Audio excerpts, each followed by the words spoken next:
Assalamualaikum warahmatullahi wabarakatuh. Bagaimana kabarnya anak bapak semuanya? Alhamdulillah, sehat akalnya, kuat fisiknya, semangat, Allahu Akbar. Untuk memulai pembelajaran kita hari ini, mari sama-sama kita berdoa. Rabbi zidni ilma warzuqni fahma. Ya Allah, tambahilah ilmuku dan pertinggilah kecerdasanku. Amin. Semoga dengan kita berdoa tadi, Allah bukakan pintu hati dan pikiran kita untuk menerima pembelajaran hari ini. Amin. Kepada anak-anak Bapak semuanya, jangan lupa isi link absen yang sudah Bapak kirimkan ke WA Group. Sudah siap anak-anak Bapak dalam belajar? Sebelumnya silakan anak-anak Bapak siapkan alat tulisnya terlebih dahulu. Siapkan pena, pensil, dan bukunya. Masih semangat dalam belajar, nak? Besar harapan Bapak kepada anak-anak Bapak semuanya tetap semangat dalam belajar. Walaupun pembelajaran kita lakukan secara daring, rasa semangat tersebut harus terus meningkat. Ada yang masih ingat dengan pembelajaran kita minggu lalu? Itu mengenai masa dewasa Nabi Muhammad SAW. Ketika dewasa, Nabi Muhammad apa pekerjaannya, nak? Yaitu berdagang. Dalam berdagang, Nabi Muhammad terkenal dengan kejujurannya, sehingga dagangan Nabi itu selalu laris dan laku. Dan lagi satu peristiwa, yaitu peristiwa peletakan Hajar Aswad yang dilakukan oleh Nabi Muhammad Sallallahu Alaihi Wasallam. Semoga anak-anak Bapak semuanya paham dengan materi masa dewasa Nabi Muhammad. Jika ada yang belum paham, silakan bertanya melalui WA Group. Nanti akan Bapak coba jelaskan kembali. Nah, untuk materi kita hari ini, ada yang sudah tahu kita akan membahas tentang apa? Nah, untuk hari ini kita akan membahas tentang peristiwa kerasulan Nabi Muhammad SAW. Setelah belajar ini, nanti anak Bapak diharapkan mampu menjelaskan pengertian Rasul, menjelaskan bukti-bukti kerasulan Nabi Muhammad SAW, menjelaskan peristiwa kerasulan Nabi, menjelaskan tantangan yang dihadapi Nabi dalam peristiwa kerasulan, dan yang terakhir, menginternalisasikan nilai-nilai positif dari peristiwa kerasulan Nabi Muhammad dalam kehidupan sehari-hari. Nah, sebelum kita masuk ke pembahasan, mari sama-sama kita membacakan basmalah. Bismillahirrahmanirrahim. Nah, sebelumnya Bapak ingin tanya, ada yang sudah tahu itu pengertian dari Rasul? Rasul seorang laki-laki, betul. Yang mendapatkan wahyu, betul. Nah, sekarang mari kita sempurnakan. Jadi, pengertian dari Rasul adalah seorang laki-laki yang mendapatkan wahyu dari Allah Subhanahu wa Ta'ala untuk dirinya dan berkewajiban menyampaikan kepada umat. Bapak ulangi. Pengertian Rasul adalah seorang laki-laki yang mendapatkan wahyu dari Allah Subhanahu wa Ta'ala untuk dirinya dan berkewajiban menyampaikan kepada umat. Itu adalah pengertian dari Rasul. Silakan anak-anak Bapak semua dengarkan dan simak video berikut ini. Inilah pemandangan kota Mekah yang pesat membangun. Kabilah-kabilah Arab datang mengunjungi Mekah dengan membawa pelbagai barang-barang dagangan. Kira-kira dalam tahun 610 Masihi, masyarakat di kota Mekah masih hidup dalam keadaan yang serba kejahilan.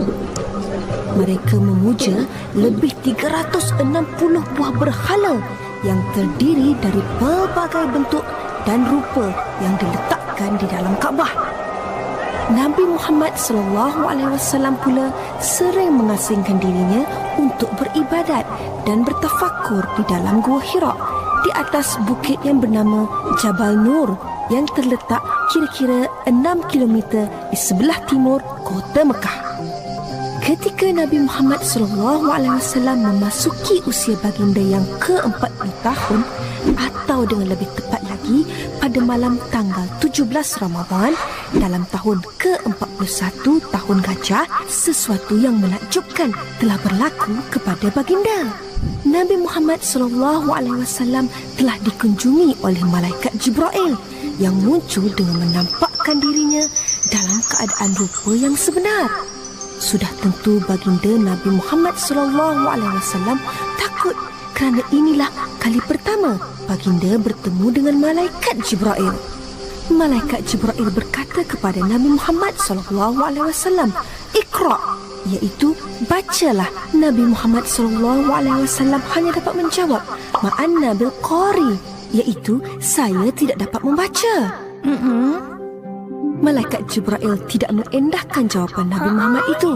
Setelah 3 kali malaikat Jibril menyuruh Nabi Muhammad SAW membaca dan baginda Nabi Muhammad tetap memberikan jawapan yang sama, iaitu saya tidak dapat membaca, maka malaikat Jibril pun membaca surah Al-Alaq yang bermaksud, "Bacalah wahai Muhammad dengan nama Tuhanmu yang menciptakan sekalian makhluk. Ia menciptakan manusia dari sebuku darah beku. Bacalah, dan Tuhanmu yang maha pemurah, yang mengajar manusia melalui pena dan tulisan. Ia mengajarkan manusia apa yang tidak diketahuinya."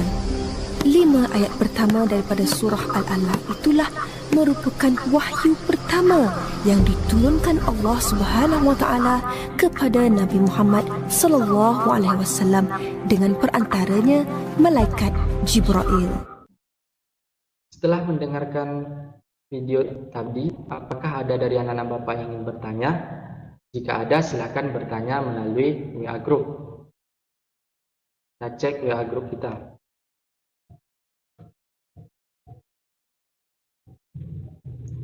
Ternyata ada beberapa temannya yang bertanya, yaitu ada Cahyani dan Doni. Kita masuk terlebih dahulu kepada pertanyaan Cahyani. Pertanyaannya, apa yang terjadi setelah Nabi bertemu malaikat Jibril di Gua Hira, Pak? Bapak jawab, setelah Nabi Muhammad SAW menerima wahyu pertamanya, yaitu berupa surat Al-Alaq ayat 1-5, Nabi Muhammad turun dari Gua Hira dalam keadaan gelisah, dalam keadaan menggigil dan ketakutan. Sampai di rumah, Siti Khadijah istrinya merasa heran, kenapa Nabi Muhammad bisa sedemikian, karena sebelum-sebelumnya Nabi tidak pernah seperti itu. Lalu Nabi meminta Khadijah istrinya untuk menyelimutinya. Setelah ia berkata, "Selimuti aku, selimuti aku." Setelah Nabi Muhammad diselimuti dan merasa tenang, barulah Nabi Muhammad menceritakan kejadian yang dialaminya di Gua Hira kepada istrinya. Mendengar cerita itu, istrinya mengajak Nabi Muhammad SAW untuk bertemu pamannya yang bernama Waraqah bin Naufal. Siapa tadi namanya, Nak? Waraqah bin Naufal. Ini adalah seorang Nasrani yang memiliki pengetahuan yang luas tentang kitab Taurat dan kitab Injil. Waraqah berkata kepada Nabi Muhammad bahwa yang datang menemui Nabi Muhammad itu adalah malaikat Jibril yang pernah datang kepada Nabi Musa alaihi salam. Waraqah berkata, "Sesungguhnya engkau adalah Rasul Allah. Setelah ini kaummu akan mengatakan kamu itu penipu, kamu itu pembohong, kamu itu pendusta. Jika dia masih hidup, dia akan membela Nabi Muhammad sallallahu alaihi wasallam." Nah, itu nak yang terjadi setelah Nabi Muhammad menerima wahyu pertama. Pertanyaan kedua, kenapa Nabi Muhammad bertafakur, Pak? Nah, Nabi Muhammad SAW bertafakur itu dia memikirkan solusi atau bagaimana cara agar masyarakat alam jahiliyah ini tidak lagi berjudi, tidak lagi bermabuk-mabukan, minum minuman keras, dan tidak lagi menyembah berhala. Maka Nabi mengasingkan diri ke Gua Hira. Itu adalah alasan kenapa Nabi bertafakkur. Ada lagi anak-anak Bapak ingin bertanya? Sepertinya tidak ada. Selanjutnya yaitu bukti-bukti kerasulan Nabi Muhammad SAW. Di antara bukti-buktinya, yang pertama, hancurnya pasukan gajah pada tahun kelahiran Nabi Muhammad. Ada yang masih ingat dengan peristiwa tersebut? Peristiwa itu terjadi pada saat pasukan Abraham datang ke Mekah. Apa tujuannya, nak? Ingin menghancurkan Ka'bah. Namun atas izin Allah Subhanahu wa taala dikirimlah burung ababil yang membawa batu dari neraka. Lalu batu tersebut dijatuhkan kepada tentara Abraham sehingga hancurlah pasukan gajah Abraham. Bukti yang kedua, didatangi malaikat Jibril pada saat kanak-kanak. Nah, peristiwa ini terjadi pada saat Nabi bermain dengan teman-temannya. Lalu didatangi oleh malaikat Jibril yang ketika itu dalam wujud manusia. Malaikat Jibril datang membelah dada Nabi Muhammad. Lalu dikeluarkan jantung Nabi, dibersihkan, diambil gumpalan yang seraya Malaikat Jibril tersebut berkata, inilah bagian dari dirimu yang dikuasai setan. Lalu dibuanglah itu. Begitu sayangnya Allah kepada Nabi Muhammad, sehingga dari kecil saja Nabi telah dijaga kesuciannya. Yang ketiga yaitu awan menaungi perjalanan Nabi ke negeri Syam. Nah, anak-anak Bapak semuanya, peristiwa ini terjadi pada saat Nabi Muhammad SAW berusia 12 tahun. Ketika itu dia diajak oleh pamannya berdagang ke negeri Syam. Di dalam perjalanan mereka berteduh di sebuah pohon dan dari kejauhan ada seorang pendeta Nasrani yang bernama Bukhairah yang melihat mereka. Bukhairah heran karena rombongan tersebut diikuti oleh awan. Nah, karena heran tadi, Bukhairah mendatangi rombongan Nabi Muhammad SAW. Lalu Bukhairah memegangi tangan Nabi seraya berkata, ini adalah pemimpin dunia dan Rasul alam semesta. Lalu ada rombongan yang bertanya, kenapa kamu bisa berkata demikian? Bukhairah menjawab, karena sepanjang perjalanan tadi, kalian diikuti atau dinaungi oleh awan. Ketika kalian berhenti di pohon ini, awan tersebut ikut berhenti. Dan Bukhairah mengatakan, selama perjalanan tadi, batu-batuan, pohon-pohonan sujud. Nah, sujudnya tersebut hanya diperuntukkan kepada Nabi Muhammad SAW. Tanda yang keempat yaitu tanda kenabian pada kedua pundak Rasulullah. Pendeta Nasrani tadi juga berkata bahwa Nabi Muhammad itu memiliki khatam an-nubuwah, artinya stempel kenabian. Ya, khatam an-nubuwah ini adalah tanda kenabian yang terdapat pada diri seorang nabi. Yang kelima itu kabar dari kitab sebelumnya. Pendeta Nasrani tadi juga mengatakan bahwa pada kitab Taurat dan Injil itu telah dijelaskan kedatangan Nabi Muhammad SAW. Namun kitab Taurat dan kitab Injil tersebut telah banyak dirubah oleh orang-orang kafir. Itulah beberapa bukti-bukti kerasulan Nabi Muhammad SAW. Selanjutnya, anak-anak Bapak itu harus mampu menginternalisasikan nilai positif dari peristiwa kerasulan. Kita harus meyakini peristiwa kerasulan Nabi Muhammad SAW. Kita harus menunjukkan sikap amanah dalam mengerjakan tugas-tugas yang diberikan kepada kita dalam kehidupan sehari-hari. kita juga harus bertanggung jawab terhadap apa yang ditugaskan kepada kita, baik itu di rumah, di sekolah, maupun di masyarakat.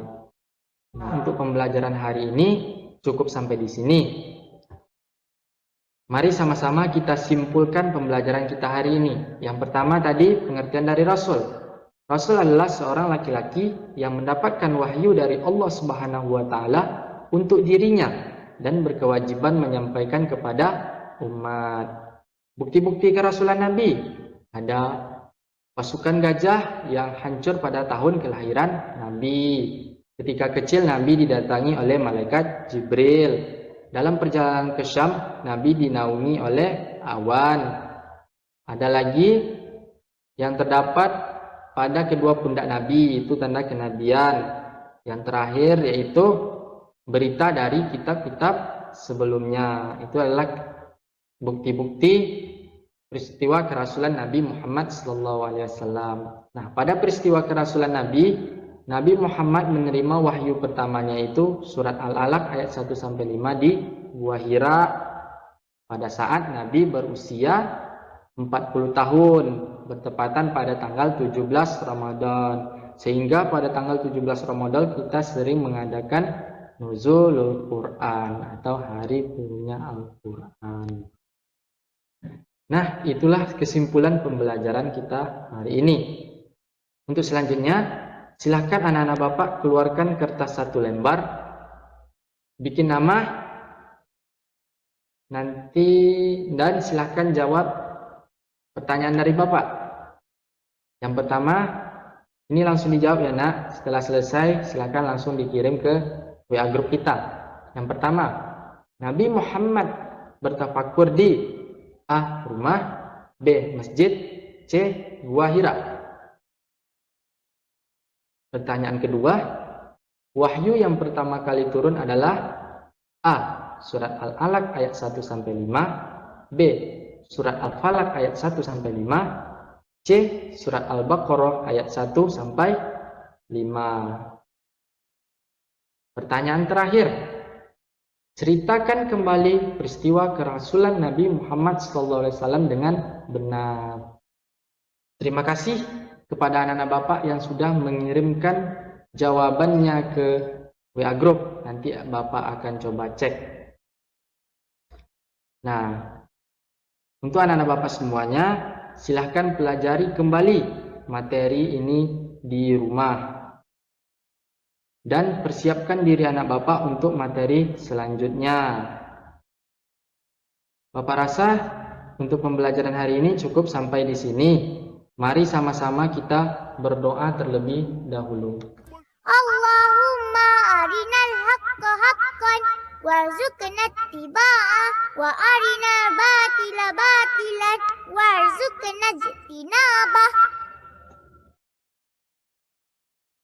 Baik, anak-anak Bapak semuanya, Bapak tutup kelas hari ini. Apabila ada kesalahan dari Bapak, mohon dimaafkan.